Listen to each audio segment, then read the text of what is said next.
যদি এখনো সচেতন না হও, তাহলে আসলে বলার কিছু নাই।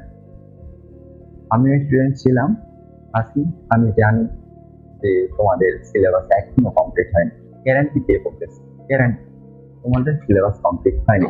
ম্যাথ ধরে রাখুন, প্রাইভেট যাও আর আসো, যাও আর আসো, যাওয়া আসাই তোমার শেষ। এই যে পড়ে আসলাম, একটা ব্যাগ কাঁধে দিয়ে করা হয়ে যায়, হয় না?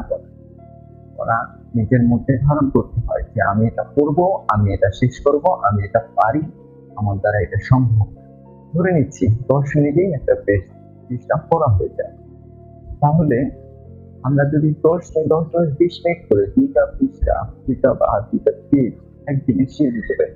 যদি কেউ আরো বেশি দিতে পারো সেটা ভালো, যদি কেউ আরো বেশি দিতে পারো সেটা খুব ভালো। আমরা যদি শেষ দিতে পারি তাহলে সেটা আমাদের জন্য ভালো না? একটা সাবজেক্টে যদি আমরা 20টা মিনিট করে সময় দিই, আমাদের ক্ষতি হবে না? ঘন্টার পর ঘন্টা, মানে দিনের পর দিন তোমরা এই যে ফেসবুকে স্ক্রল করেই যাচ্ছ, দেখেই যাচ্ছ, এটার কোনো শেষ নাই ভাইয়া। আসলে এটার কোনো শেষ নেই। কিন্তু যে সময়গুলো তুমি শেষ করতেছো, এই সময়গুলো আর তুমি করতে পারবে না। এটার জন্য তোমাকে একদিন আফসোস করতে হবে।